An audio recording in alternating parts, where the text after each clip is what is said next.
समाज भारत के द्वारा अमर शहीद जगदेव प्रसाद की आज पावन धरती कहलगांव सदानंद बोसी पंचायत में आयोजित किया गया। जगदेव बाबू शोषित पीड़ित दलित जो लोग 90% लोग थे, उनकी आवाज़ थे। 60-70 के दशक में जगदेव बाबू ने ग्रामीण परिवेश में या शहरी परिवेश में जो लोग रहते थे, 90% जो लोग रहते थे, उनकी आवाज़ बनकर बिहार ही नहीं देश में अलग जगाने का काम किया कि शोषित पीड़ित तुम जगो। तुम्हारी जो आबादी है, आबादी के अनुकूल तुम्हारी भागीदारी नगण्य है। उस भागीदारी को कैसे तुम पा सकते हो, उसका अधिकार तुम्हारा देश की आज़ादी में अधिकार मिला। ये वोट से हम अपने अधिकार को प्राप्त कर सकते हैं। तो जगदेव बाबू उसमें काफ़ी सफल रहे, लेकिन उस समय जो सरकारें थी, उस सरकार को ऐसा लगा कि ये जगदेव प्रसाद इस देश के लिए, इस बिहार के लिए और विश्व के लिए एक नया प्रेरणा बन सकता है, तो उनकी साजिश के तहत उनकी हत्या कर दी।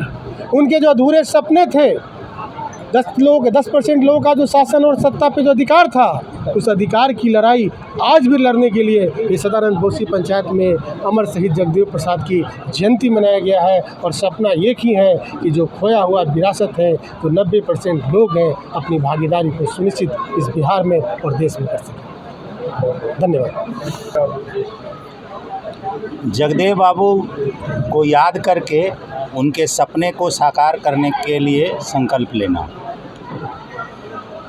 और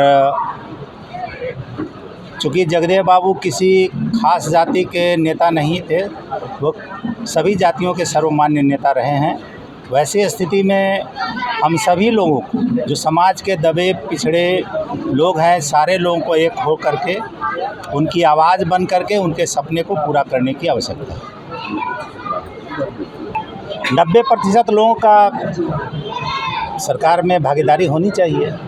सरकार में भागीदारी के लिए ये सामाजिक ये लड़ाई तो हमेशा चलती रही है, आज नई बात थोड़े है, वो चलती है और चलती रहेगी। जब तक 90% की भागीदारी नहीं होगी, लड़ाई चलती रहेगी। मैं डॉक्टर सतीश कुमार, नेत्र रोग विशेषज्ञ, अध्यक्ष फूले अम्बेडकर जागृति मंच भागलपुर। बस मैं एक ही बात कहना चाहूँगा, हम लोग जो एक जागरूकता लोगों को बीच फैला रहे हैं, हम लोग का मेन मकसद है लोगों को संगठित करना। और जो जगदेव बाबू का कहना था कि 100 में 90 शोषित है, तो हम लोग की 90% भागीदारी कैसे हो, उस लायक हम लोग कैसे बने, बस इसी का हम लोग का प्रयास है। बस मैं यही कहना चाहूँगा। धन्यवाद। मैं हरिओम कुशवाहा, प्रदेश अध्यक्ष अखिल भारतीय युवा कुशवाहा समाज भारत। आज हम लोग भागलपुर के कहलगांव की धरती पे सदानंदपुर बैसा पंचायत अरविंद सिंह कुशवाहा जी मुखिया जी की अध्यक्षता में ये कार्यक्रम में शामिल हुए।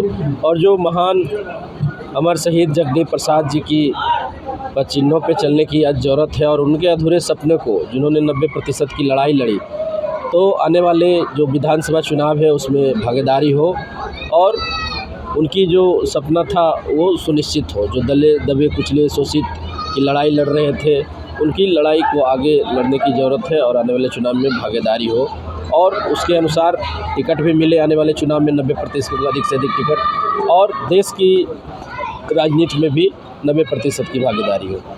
धन्यवाद। हम लोग लोहियाइट हैं, लोहिया जी कहते थे कि सो पाने बांधी घास पिछड़े पावे 100 में 60। इसको बगल करते जब लोहिया जी गुजर गए अम्बेडकर साहब, तो पूरे भारत से कहा इनको भारतीय स्तर का, राष्ट्रीय स्तर का नेता बनाया गया। बाबा साहब का सपना था, डॉक्टर लोहिया ने बहुत किया। जगदेव बाकी काम तुम्हारा है। सारे लोगों ने, समाजवादी लोगों ने इन पर भार किया। आज ज्यादती हो रही है, आज हमारे साथ दोनों की नीति हो रही है। जब गंगा जी में आग लगता है, हम ऐसे नहीं बोलते हम लोग, तो कहता है शुद्ध देश का 67 में गंगा जी में आग लगी थी, 1 रुपया किलो, 1 रुपया लीटर पानी बिक गया था। लोगों ने कहा दलित बड़ा बीपी मंडल चीफ मिनिस्टर थे, लोगों ने कहा कि शुद्ध राज बनते तो गंगा में आग लगते। कितना गैर बराबरी हम लोग बर्दाश्त करेंगे। अब 89 साल भारत हिंदुस्तान जो है आज़ादी का दिन हो गया, इतना गैर बराबरी देश नहीं चलेगा महाराज। हमने क्या नहीं किया, हमने आपका पैखाना ढोया, हम आपकी बहू बेटी को डोली पर पसंद से वहाँ पहुँचा देते हैं, तो अब नाती पोता बेटा वाला बनते हैं। हमारा क्या कसूर है? हमें साथ इस तरह के व्यवहार करते आ रहे हैं, हमको दलित समझते हैं। आज भी हमारे साथ औरतों से पेशाब करवा दिया आपने। ओ हमारा प्रवचन देना बहुत खराब है, लेकिन देवघर जाना हमारा बहुत अच्छा है। क्या देवघर जाने में रोकिए उसको? ये गैर बराबरी देश में चलेगी, बहुत जगदेव मारा जाएगा। और जगदेव बाबू का विचार, लोहिया का विचार, कर्पूरी का विचार है, जहमत उठाया डॉक्टर सतीश ने, इसके अध्यक्ष बने हैं। और हम 190 को लेकर चलेंगे। हम उसकी भी बात करते हैं। हम कपिल देव और रामानंद की तिवारी की तारीफ करते हैं, हम लोहिया की तारीफ। कपिल देव बाबू बबियार थे, रामानंद तिवारी ब्राह्मण थे, उन्होंने समाजवाद के लिए जब कपिल देव बाबू को बनाया गया कि आप बन जाइए गवर्नर, तो धनिक लाल मंडल बैठे थे, कुर्मी जाति धानुक जाति के बेटा, तो कहा कपिल देव बाबू तो रात को जो खाए पिए से बड़ा दिक्कत है। बीपी सिंह को फोन किया कपिल देव बाबू ने कि नहीं, हमारे साथ बैठे हुए हैं, हमारे गरीब भाई हैं, इनको बनने दीजिए। वो भूमियार था, उसको हम नमस्ते करते, उसको प्रणाम करते। हम मधुलिया जी को जिन्होंने आरक्षण का समर्थन किया, उस ब्राह्मण को मैं प्रणाम करता हूँ। हमारी कोई जाति से विशेषता नहीं है। आगे भी जो रो आएगा हम लड़ेंगे, हर जुल्म के टक्कर में संघर्ष हमारा नारा होगा। हमारी किसी से कोई दुश्मनी नहीं है, किसी से कोई शिकायत नहीं है। तो ब्राह्मण हो कि क्षत्रिय हो कि दलित हो, हमारे शोषित दलित भी लोग हमारा विरोध करते हैं।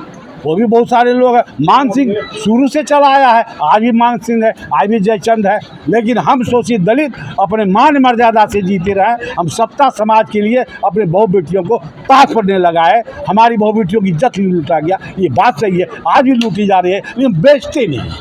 हम बेचते नहीं उसको। हमने अकबर की दरबार की गुलामी नहीं की, समझे ना? ये करते हैं यार, औरत को जान। ये जगदेव बाबू ऐसा जो भी लोग जिसको मैं पैदा लिया उसका जयंती मनाते हैं, याद करते हैं, शहादत दिवस मनाते हैं। उनकी बातों को हम चाहते हैं स्वर्ण अक्षर में इतिहास में लिखा जाए, चाहे वो और किसका नहीं। आप किसको आप छोड़े? रैदास को आप नहीं छोड़े क्या रामायण लिखे यही कि ढोल गवार शूद्र पशु नारी, ये सब है ताड़न के अधिकारी। आज ताड़न का माने बदल दिया आपने। ताड़न माने मोहब्बत होता है, तो बकरियों से मोहब्बत करो। बकरी तो ये है, गाय से मोहब्बत करो। क्या मोदी जी? ढोल गवार शूद्र पशु नारी, ये गैर बराबरी देश में चलता रहेगा। एक बात जगदेव वो कहते थे, जहाँ जुल्म की खेती होगी और बगावत का इंसान पैदा लेगा। ये सारे लोग बगावत की इंसान हैं। ये लोग जहमत जो बुझा बिहार बदलेंगे, सरकार बदलेगी, नई बिहार नया सरकार बनाने का हम लोग संकल्प लेकर आगे चल रहे हैं। जय हिंद, जय जगदेव।